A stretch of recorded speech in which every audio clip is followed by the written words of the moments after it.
Miss হবে না আপনার পছন্দের টিভি শো। দেখুন জি5 অ্যাপে একদম ফ্রি।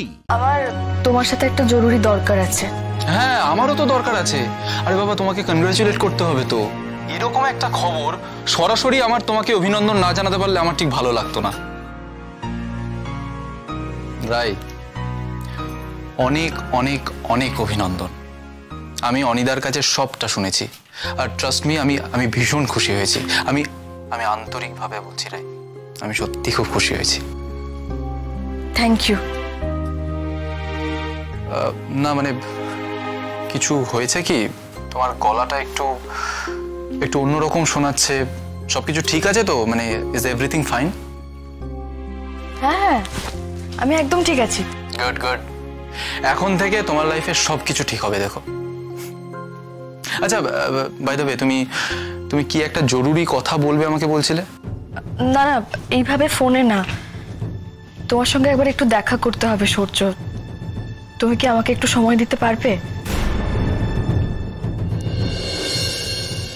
সূর্য, তুমি আছো? আছি রাই, আছি। কোথায় আর যাবো বলো? তুমি কোথায় দেখা করতে চাও বলো? তুমি সত্যি দেখা করবে? মিথ্যে কেন বলবো? আর তুমি যখন বলছো কোনো জরুরি দরকার আছে, তখন আমি ভালো মতোই জানি তুমি এমনি এমনি বলবে না। Thank you Surya, thank you. অনেক অনেক ধন্যবাদ তোমাকে। তাহলে আজকে আমরা একবার দেখা করি, অফিসের পর। তোমার তো 6টার সময় অফিস বন্ধ হয়ে যায়, ওই 6:30টার দিকে আমরা দেখা করি। বেশ। আচ্ছা, তুমি কি একা আসবে? অনিদা আসবে না? না, আসলে কথাটা আমার, তাই আমিই যাব। ঠিক আছে, তাহলে তুমি কফি ক্লাবে চলে এসো। আমি ওই অ্যারাউন্ড 6:30-র মধ্যে পৌঁছে যাব। আচ্ছা, তোমার ছুটি হয় কখন? আমার 5:30টায়। ওহো বাহ। না না, তাহলে তুমি অতক্ষণ কি করবে? আমি বরং একটু আগে বেরিয়ে ওই 6টার মধ্যে ঢুকে যাব। হ্যাঁ। না না, তোমার তো অসুবিধা হবে তাতে। আমার বরং আগে পৌঁছে গেলে ওয়েট করতে কোনো অসুবিধা হবে না। রাই, আমারও আগে চলে যেতে কোনো অসুবিধা নেই। ঠিক আছে, রাখছি।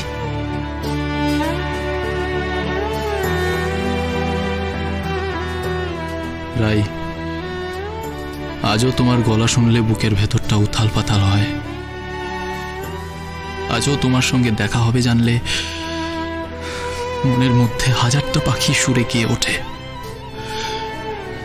কেন সে রাতে অমনটা হলো বলো তো? কেন সব বদলে গেল রাই?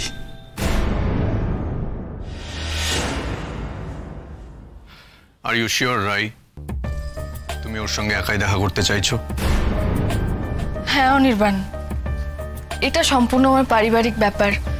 আর আমার মনে হয় না সূর্য তোমার সামনে নীলুকে নিয়ে কথা বলতে কমফোর্টেবল হবে বলে। সেদিন তোমার বাড়িতে সূর্য স্ত্রীর ব্যাপারে যে সিন ক্রিয়েটটা করলো, সেটা তো আমার সামনেই করলো। সেটা ঠিক, কিন্তু তারপর আমার আর তোমার বিয়ের ব্যাপারটা তো সূর্য সহজভাবেই নিয়েছে, তোমার সঙ্গে ভালো ব্যবহারও করেছে। তাই আমি চাই না আর কোনো রকম অস্বস্তিকর পরিস্থিতি তৈরি করতে। বুঝলাম। আচ্ছা রাই, আমি তোমার পরিবারে এখনো এন্ট্রি পাইনি, তাই না? না, পারিবারিক ব্যাপার বললে তো তাই জানতে চাইলাম। অনির্বাণ প্লিজ, তুমি আমার কথাটা এরকম ভুল মানে বের করো না।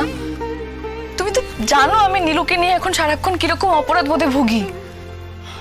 এই যে আমি ওকে সুখী না করে তোমার হাত ধরতে চলেছি, এই ভাবনাটা খুব কষ্টকর আমার জন্য। আর বাড়িতে মাও ভীষণ মানসিক যন্ত্রণায় রয়েছে। এইভাবে একটা শুভ অনুষ্ঠান হতে পারে না অনির্বাণ। আমাকে নীলুর জীবনটা নিয়ে ভাবতে হবে, আগে ওকে স্বাভাবিক জীবনে ফেরাতে হবে।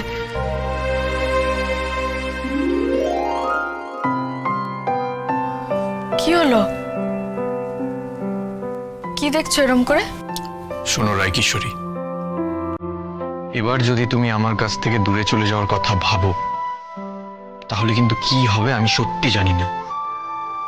আগে দুবার তুমি আমাকে আটকাতে পেরেছো, এবার কিছু করলে কিন্তু আমি তোমার কাছ থেকে এত দূরে চলে যাব যে তোমার ডাক অবধি আমার কাছে পৌঁছবে না।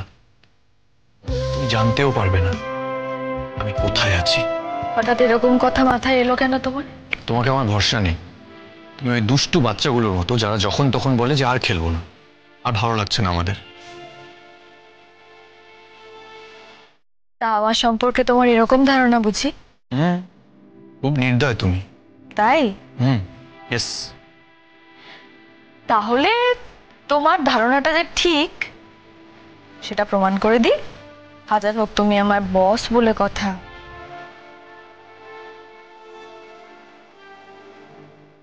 কি হলো?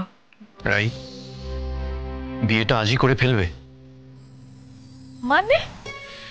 রাই, আমার প্রচন্ড অস্থির লাগছে। সিরিয়াসলি আমার ভালো লাগছে না কিছু। আমি আর একা থাকতে পারছি না রাই, আর একদিনের জন্যও পারছি না। রাই, চলো না আমরা আজ বিয়েটা সেরে ফেলি। আমরা কোর্ট ম্যারেজ করি, বাকি সব না হয় পরে হবে। ব্যাস, মাথাটা পুরোপুরি গেছে লোকটার। তা বাড়িতে গিয়ে আমি কি বলবো? যে বিয়ের সমস্ত প্ল্যানিং ক্যান্সেল করে দাও, সব বন্ধ করে দাও, কারণ বিয়েটা আমাদের অলরেডি হয়েই গেছে। আর এই যে মশাই, কোর্ট ম্যারেজও না একদিনের নোটিসে হয় না। বেশ, না হয় মন্দিরেই হলো। আরে বিয়ে করে ফেললে তারপর বাড়িতে বললে অসুবিধা কোথায়? অসুবিধে আছে, হাজারো অসুবিধে আছে। তুমি বুঝতে পারছো না অনির্বাণ। আমি বলছি না, সূর্য আর নীলুর সম্পর্কটা ঠিকঠাক একটা জায়গায় নিয়ে আসতে হবে। আর আমি বুঝতে পারছি না সূর্য কিভাবে আমার কথাগুলো নেবে, কি রিয়্যাক্ট করবে। আমি খুব টেনশনে আছি এই সব কিছু নিয়ে। আর তার মধ্যে তুমি প্লিজ এই ছেলে মানুষগুলো করা বন্ধ করো তো। আমিও এখন এটাই ফিল করছি যে আমার মনে হয় আমি ওখানে থাকলে সূর্য ফ্রিলি কথা বলতে পারবে না। বাট এই কনভারসেশনটা হওয়া খুব দরকার, নীলুর জন্য, আমার জন্য, আমাদের জন্য। বেশ, তুমি একাই যাও। আসি তাহলে। 1 মিনিট রাই, আমি কি আজ তোমাকে ওখানে ড্রপ করে দিতে পারি? ও মা, তুমি আবার শুধু শুধু এতটা উল্টো দিকে যেতে যাবে কেন? রাই, তুমি কিন্তু অফিসে আসার সময় আজ আমার সাথে আসোনি। তুমি অনেক আগে বেরিয়ে পড়েছো আর তাড়াতাড়ি অফিসে চলে এসেছো।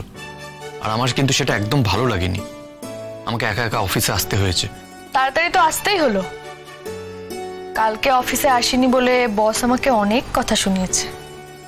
তাই ভাবলাম তাড়াতাড়ি এসে কিছু পেন্ডিং কাজ এগিয়ে রাখি। বস খুশওয়া, কিন্তু বিকেলে বস তোমাকে সাথে নিয়ে যাবে। আচ্ছা বেশ, তাহলে আসি।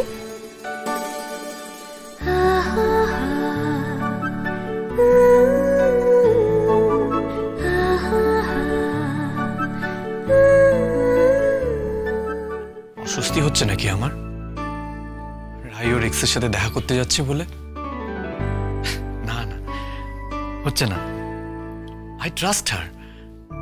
আমি ওকে বিশ্বাস করি পুরোপুরি। জি5 ডাউনলোড করুন আর সব এপিসোড দেখুন একদম ফ্রি।